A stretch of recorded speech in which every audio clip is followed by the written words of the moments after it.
Bonsoir et merci d'être avec nous. Au sommaire, les données scientifiques comme boussole de l'évaluation de l'action publique au Bénin. C'est sur cette base que le pays compte désormais quantifier l'impact des politiques publiques à tous les niveaux. Un forum d'une semaine consacré à la question s'est ouvert ce matin à Cotonou avec les experts et les décideurs. Le 8 mars fait naître une association de braves femmes à Soava pour lutter contre les discriminations à l'égard de la gente féminine. Les femmes Amazones de Soava est le nom de ce creuset qui a célébré la Journée internationale des droits des femmes ce week-end avec les personnalités politiques de l'Union progressiste Le Renouveau de la 6e circonscription électorale. Rituel Tori, procession en hommage aux ancêtres anciens rois d'Alada.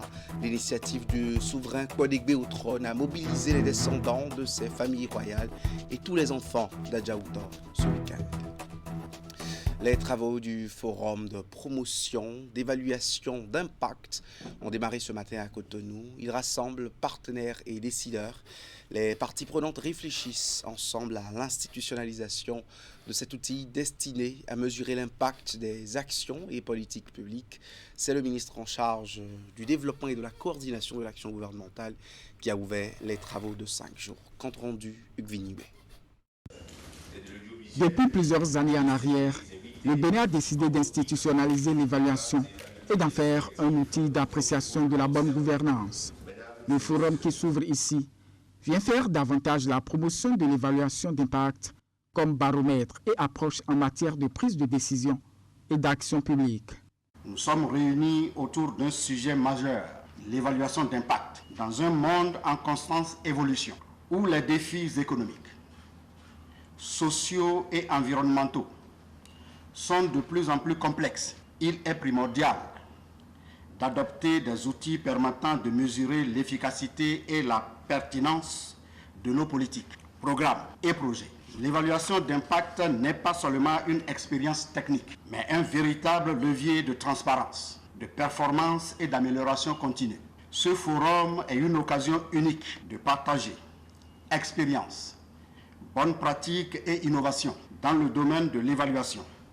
JIPAL est un partenaire privilégié qui accompagne l'idée des autorités béninoises. Il entend aller au-delà des hypothèses et baser l'évaluation sur des preuves scientifiques.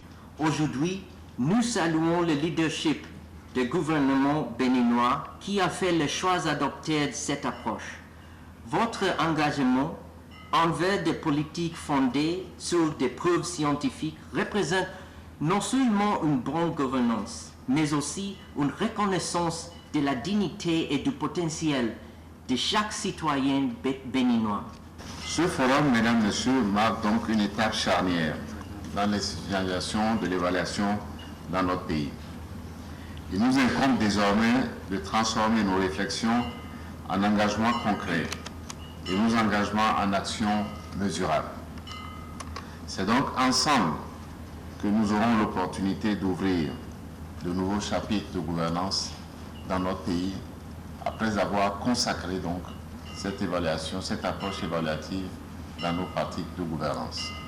Le forum couvre toute la semaine et rassemble des chercheurs, des experts et décideurs, de même que des acteurs de terrain engagés dans la mise en œuvre des politiques basées sur des données probantes et des résultats concrets.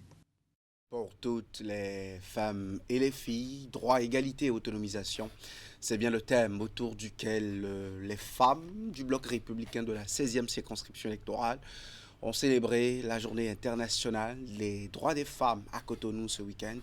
C'est une occasion, une initiative bien sûr des conseillers Cyriel Arwandogbo Perrault et Émile Rondeladji en collaboration avec le collectif des élus conseillers municipaux BR de Cotonou.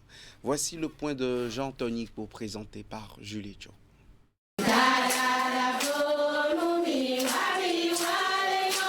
C'est une célébration empreinte d'émotion. Ces femmes du bloc républicain de la 16e circonscription électorale ont été entretenues sur les droits et devoirs qui sont les leurs et les différentes mesures du gouvernement en leur faveur. Depuis 2016, nous avons réorganisé et redynamisé les groupements féminins à travers la mise en place d'une plateforme numérique de recensement, de renforcement des capacités et des appuis en matériel. Au total, près de 4000 groupements actifs ont été recensés et catégorisés sur la plateforme et environ 8500 femmes à travers tout le Bénin ont été formées dans la gestion financière et l'épargne crédit. À l'horizon 2026, le ministère qui s'occupe des affaires des femmes, le ministère des Affaires sociales, ambitionne, a pour projet de poursuivre l'opérationnalisation et la promotion du genre et l'autonomisation de la femme en vue d'accompagner au moins 2000 groupements féminins dans les 77 communes du Bénin. La création de l'Institut national de la femme, le microcrédit à l'AFIA, la lutte contre les violences basées sur le genre et bien d'autres mesures ont été vulgarisées à travers des sketchs, objectifs atteints selon les organisateurs. Vous pouvez bien le constater, les femmes sont contentes et elles ont aussi beaucoup appris aujourd'hui parce que nous avons profité pour leur faire part un peu de tout ce que le gouvernement est en train de faire, tout ce que le gouvernement projette encore de faire pour les femmes, pour l'amélioration de leurs conditions de vie et aussi pour leur autonomisation. Donc c'est tout à la satisfaction, à notre propre satisfaction, à la satisfaction des femmes et félicitations à notre gouvernement. Elles se disent avoir beaucoup appris des échanges. Entre la femme et l'homme, il n'y a pas trop de différence, mais on sait que la femme doit être soumise à son mari, mais elle peut être aussi dans des activités politiques partout où l'homme peut être, la femme peut être aussi. Ce 8 mars que j'ai passé là, c'est différent des 8 mars que je passais. J'ai entendu beaucoup de choses aujourd'hui que je ne savais pas qu'on faisait pour les femmes. Une cérémonie marquée par des prestations artistiques. Au thème de la cérémonie, des pagnes ont été offerts à chaque femme pour célébrer en beauté cette journée. Les femmes amazones de Soava ont elles aussi commémoré la Journée internationale des droits des femmes, un moment de reconnaissance de la bravoure et surtout de leur soutien aux actions de développement en cours dans la localité. À cette occasion, elles ont réfléchi autour du thème central de cette célébration, que je rappelle, pour toutes les femmes et les filles, droit, égalité et autonomisation. On va retrouver maintenant Teddy Goudalo pour les détails. Grande mobilisation des braves femmes de la commune de Soava. Elles célèbrent ici la Journée internationale des droits des femmes, édition 2025. Derrière celle-ci, une kyrielle de personnalités de la circonscription électorale, placée sous le thème « Pour toutes les femmes et les filles, droit, égalité et autonomisation », les communications sont bien orientées. Convaincus que les droits des femmes sont des droits de l'homme, alors nous lançons un appel vibrant aux hommes à soutenir les devoirs qui concernent les femmes de la cité. Nous devons vraiment saisir ces genres d'opportunités pour penser, réfléchir sur notre vie, sur notre avenir. Qu'est-ce que c'est que la femme? Comment soutenir à ses besoins? Aux côtés de ces femmes, une délégation de l'Union progressiste Le Renouveau venue reconnaître les mérites de ces femmes. Elles ont réitéré leur engagement pour continuer le combat à leur côté. L'Union progressiste ne peut être reconnaissant pour ces femmes-là parce que c'est des braves femmes qui sont toujours là pour nous. Et le meilleur score obtenu dans la 6e circonscription se trouve à Toava. Nous vous témoignons notre soutien et par la même occasion, nous vous disons que les réformes au niveau des formations politiques aujourd'hui, c'est les réformes de développement. De cette célébration, le groupement des femmes amazones de Soava est né pour lutter efficacement contre la marginalisation, l'ignorance et bien d'autres causes en leur faveur. Chères femmes de Soava, chères mamans, chères sœurs, je tiens à rendre un hommage spécial à l'association des femmes amazones de Soava, un creuset de solidarité et d'engagement qui est né pour l'épanouissement des femmes de notre commune. Pour mieux matérialiser la reconnaissance des efforts de ces femmes, le maire de la localité, Oussou André Todjer, a décerné une attestation aux femmes les plus méritantes. L'édition prochaine de la commémoration de la Journée internationale des droits de la femme s'annonce déjà plus intéressante. Plusieurs innovations sont annoncées. Je vois que Les femmes étaient nombreuses à répondre à l'invitation du chef du 1er arrondissement de Cotonou ce 8 mars à la célébration de la Journée internationale des droits des femmes, édition 2025. Cette rencontre festive organisée par le ministère de la Justice de concert avec l'Agence nationale d'identification des personnes au siège administratif de l'arrondissement avait eu pour thème le NPI, facteur d'émancipation citoyenne des femmes. Hugues Vinigbe et Jocelyn Bariga pour le point. Sous le leadership de leur première autorité administrative, les femmes du 1er arrondissement de Cotonou ont opté, à l'occasion de cette édition de la Journée internationale de la femme, pour une séance de renforcement de capacité sur les actes d'état civil délivrés par l'ANIP et spécialement le numéro personnel d'identification. Au terme de la communication du représentant de l'agence, plusieurs préoccupations ont été posées par les participantes. Ces dernières ont porté, entre autres, sur l'actualisation des photos et du numéro de téléphone se trouvant dans la base de données de l'ANIP. Nous leur avons dit que c'est très important de disposer d'une pièce d'identification, mais pour ce faire, il faut se faire enrôler au RAVIP.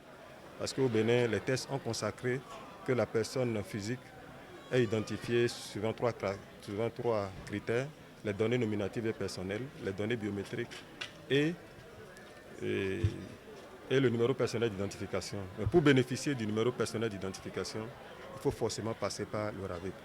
Les femmes, elles sont coiffeuses, elles sont couturières, elles sont un peu partout, elles sont au marché, elles ont des filles autour d'elles. Mais ce personnel n'est pas pris en compte. Elles s'en soucient très peu. Donc je dis, pourquoi ne pas solliciter l'ANIP pour qu'on puisse m'aider à sensibiliser les femmes pour qu'elles puissent déclarer le personnel qui les sert. Quand vous demandez comment tu t'appelles, je m'appelle Asiba, tu viens d'où? Elle est avec moi, ça fait 5 ans. On ne sait même pas d'où elle vient. Mais avant, la cérémonie a été inaugurée par plusieurs discours de bienvenue, prononcés notamment par la chef de l'arrondissement et le représentant du maire de la ville de Cotonou. Autre temps fort de cette célébration, la remise de cartes dénommée C'est moi à une dizaine de femmes. L'événement s'est achevé par le buffet. L'actualité de ce week-end n'était pas faite que du 8 mars, la Fédération des familles pour la paix mondiale et l'unification à travers l'initiative dénommée le Mouvement Vert Céleste a organisé une campagne de salubrité dans la commune d'Abomey-Calavi. Cette initiative de préservation de l'environnement tenue dans l'arrondissement de Godoma a mobilisé un nombre important de jeunes et de personnalités pour l'éco-citoyenneté. Reportage de Julie Cho et Simon Rolon.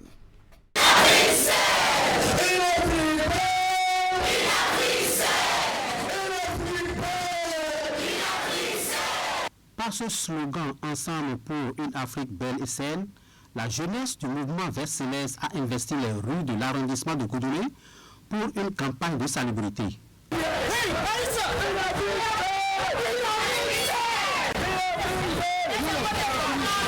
Cette initiative de la Fédération des familles pour la paix mondiale et l'unification, sous la houlette du révérend Sam Myung Moon et du docteur Hak Jang Han Moon, permet à chaque citoyen de contribuer quotidiennement à la sauvegarde de l'environnement.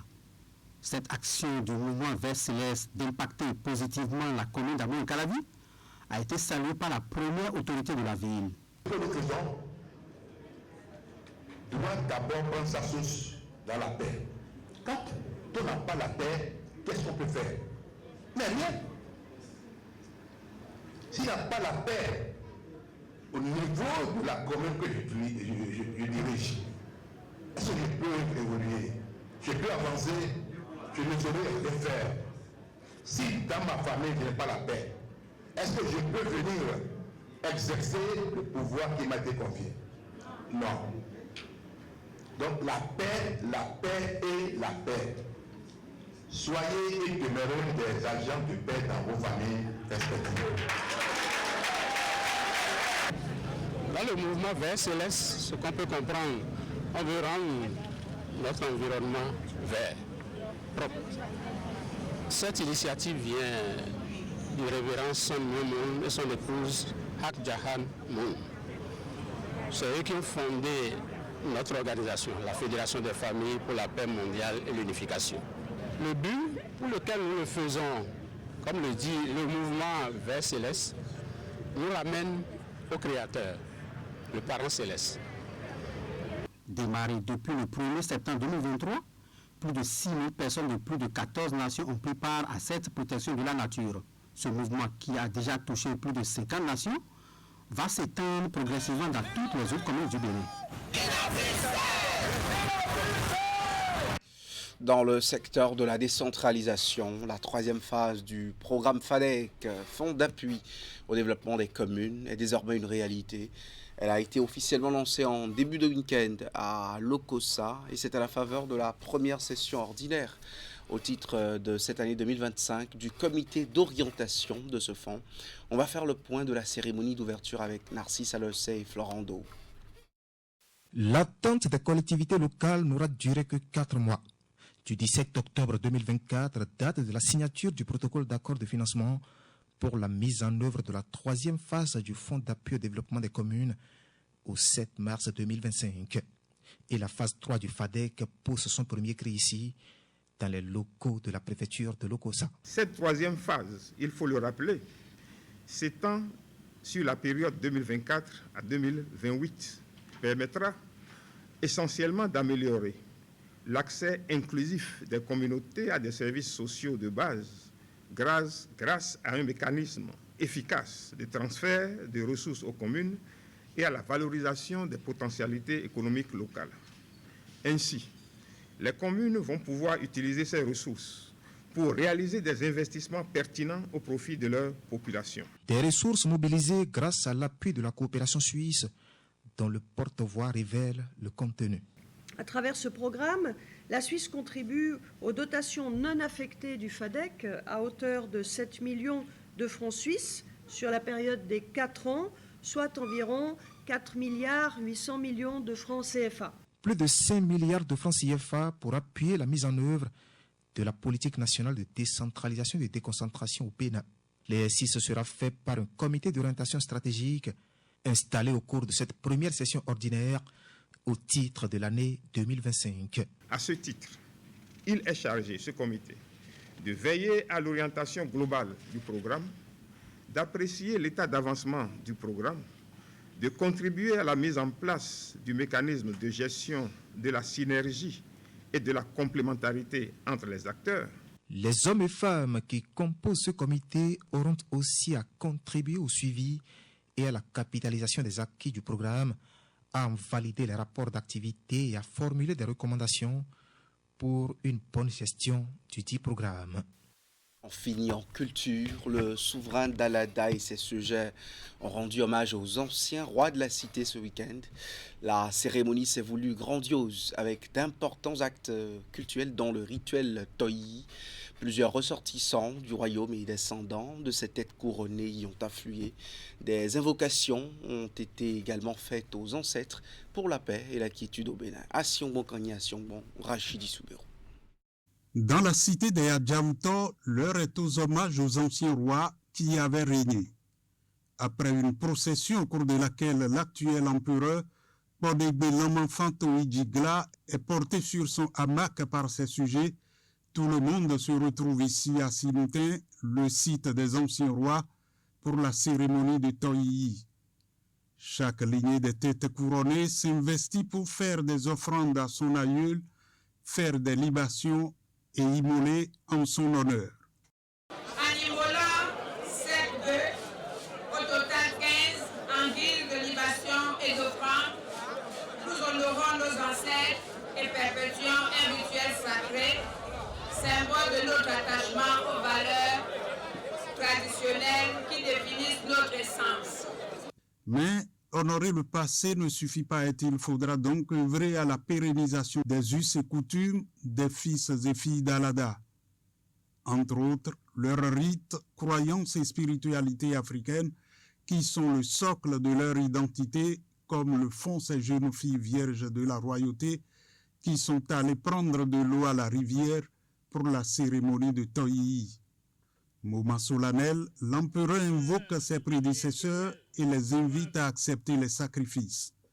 Illustre roi Dalada, tous nos hommages. Oui, où nous sommes, vos bœufs, vos cabris, vos coqs et autres, les ingrédients sacrés, tout est fin prêt pour les libations. L'empereur Borébé Lama Fantoï Djigla ne s'est pas seulement contenté d'honorer ses ancêtres. La quiétude du pays le préoccupe également. Nous allons prier pour le maintien de la paix dans notre pays. Nous allons prier, n'est-ce pas, pour le chef de l'État, pour son gouvernement, pour les chefs des institutions de notre pays. Nous allons prier pour tous les Alédakounakasouvi. Nous allons prier pour le monde vaudouisant. Les fils et filles d'Alada ne souhaitent pas que leurs us et coutumes relèvent des vestiges du passé, mais plutôt une force vivante qui les guide et les unit. Il leur appartient de les préserver avec fierté et de les transmettre aux futures générations, explique la reine Djehami. C'est tout pour ce journal. À 20h, vous avez rendez-vous avec Wahab Ali Para dans l'info continue. Fidénion Agomaï, analyste politique, et Prudent Nasséou, directeur de la radio Compagnie Cité, sont les invités. Ils vont décrypter la sortie du président Nicéphore Dieudonné Soglo sur Radio France Internationale ce matin. Merci de m'avoir suivi. Rendez-vous demain.